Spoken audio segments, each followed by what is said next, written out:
এক মিনিটও অধিকার নেই, নৈতিক অধিকার নেই মুখ্যমন্ত্রী পদে থাকার। ওনার যদি মান সম্মান ন্যূনতম থাকে তাহলে ওনার ইমিডিয়েট অবিলম্বে ইস্তফা দেওয়া উচিত, পদত্যাগ করা উচিত। মাননীয় রাষ্ট্রপতি দ্রৌপদী মুর্মুকে অপমান করার প্রতিবাদে আজ রঘুনাথপুর বিধানসভার বিজেপির বিধায়ক বিবেকানন্দ বাউরির নেতৃত্বে ভারতীয় জনতা পার্টি এসটি মোর্চার পক্ষ থেকে একটি বিক্ষোভ মিছিলের আয়োজন করা হয়। এই বিক্ষোভ মিছিলটি শুরু হয় রঘুনাথপুর নতুন বাসস্ট্যান্ড থেকে এবং সমাপ্তি হয় রঘুনাথপুর ক্ষুদিরাম চকে একটি অবস্থান বিক্ষোভের মাধ্যমে। বিধায়ক বিবেকানন্দ বাউরি বলেন, রাজ্যের মুখ্যমন্ত্রী মমতা বন্দ্যোপাধ্যায় যে আচরণ, তাতে খুব শীঘ্রই তাকে মুখ্যমন্ত্রীর পদ থেকে ইস্তফা দেওয়া উচিত।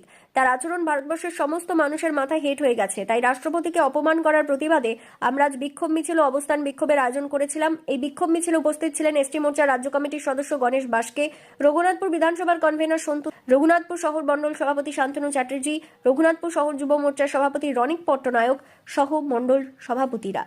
রাষ্ট্রপতি দ্রৌপদী মুর্মুর অপমান মানছি না, মানব না। রাষ্ট্রপতি দ্রৌপদী মুর্মুর অপমান মানছি না, মানব না। মমতা ব্যানার্জি তোমায় জানাই ঠিক ঠিক ঠিক রাষ্ট্রপতিকে অপমান কেন করা হলো, মমতা ব্যানার্জি জবাব দাও। রাষ্ট্রপতিকে দ্রৌপদী মুর্মুকে অপমান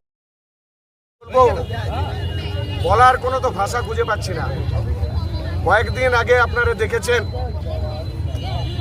যে ভারতের সর্বোচ্চ পদে যিনি আছেন আমাদের মহামহিম মাননীয় রাষ্ট্রপতি দ্রৌপদী মুর্মু মহাশয়া, তাকে তৃণমূল কংগ্রেস এর সরকার কিভাবে অপমানিত করেছে।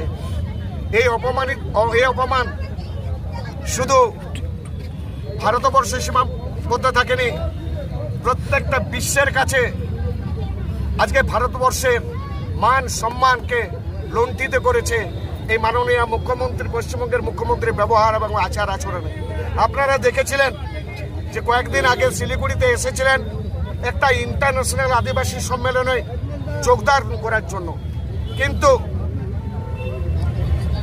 আজকে বলতে খুব কি বলবো, ভারাক্রান্ত, খুবই লজ্জিত যে আজকে আমাদের মুখ্যমন্ত্রী, মাননীয় মুখ্যমন্ত্রী প্রোটোকল কাকে বলে সেই প্রোটোকলটা জানে না।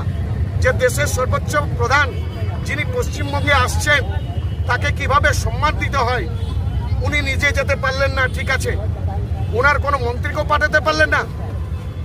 আবার উনি কোথায় কোথায় বলেন উনি কখন আসবেন। উনি যদি বছরে 50 বার আসেন তাহলে কি আমার এত সময় আছে যে ওনাকে রিসিভ করার, সম্মান দেওয়ার?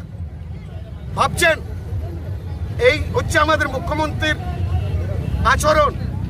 ফলে আদিবাসী সম্প্রদায় থেকে উঠে আসা দেশের সর্বোচ্চ প্রধানকে যেভাবে উনি আদিবাসী সম্প্রদায়কে অপমান করেছেন, সারা বিশ্বের কাছে ভারতবর্ষকে হেট করে দিয়েছেন, মাথা নিচু করে দিয়েছেন।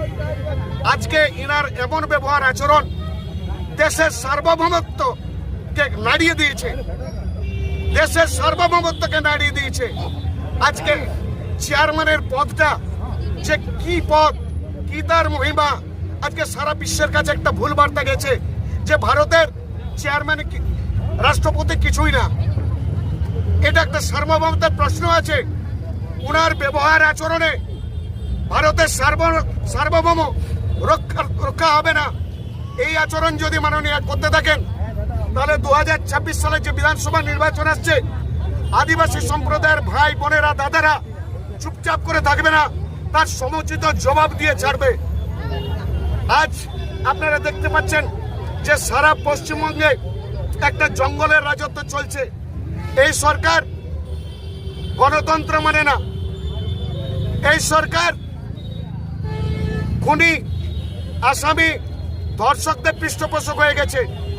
কিছুদিন আগে দেখেছেন যে কিভাবে রবীন্দ্রনাথের মূর্তি পোড়ানো হয়েছিল, আপনারা দেখেছেন, আপনাদের মিডিয়াতে দেখেছেন। এই সরকার কাউকে সম্মান দিতে জানে না, না দেশের নির্বাচন কমিশনারকে সম্মান দিতে জানে, না দেশের প্রধানমন্ত্রীকে সম্মান দিতে জানে, না দেশের স্বরাষ্ট্রমন্ত্রীকে সম্মান দিতে জানে, না দেশের আইন আদালতকে সম্মান দিতে জানে, না দেশের বিচারপতিদের সম্মান দিতে জানে, না কোর্টকে সম্মান দিতে জানে। কোর্টের রায়কে ইনি সবসময় কাটা ছেড়ে করেন। আমরা কোন অবস্থায় আছি, কোথায় বাস করছি পশ্চিমবঙ্গের বাসিন্দা বলতে অন্য রাজ্যে গিয়ে লজ্জা লাগে। আজকে সারা ভারতবর্ষকে পৃথিবীর কাছে ছোট করে দিয়েছেন। ফলে এই মুখ্যমন্ত্রী 1 মিনিটও অধিকার নেই, নৈতিক অধিকার নেই মুখ্যমন্ত্রী পদে থাকার। ওনার যদি মান সম্মান ন্যূনতম থাকে তাহলে ওনার ইমিডিয়েট অবিলম্বে ইস্তফা দেওয়া উচিত, পদত্যাগ করা উচিত।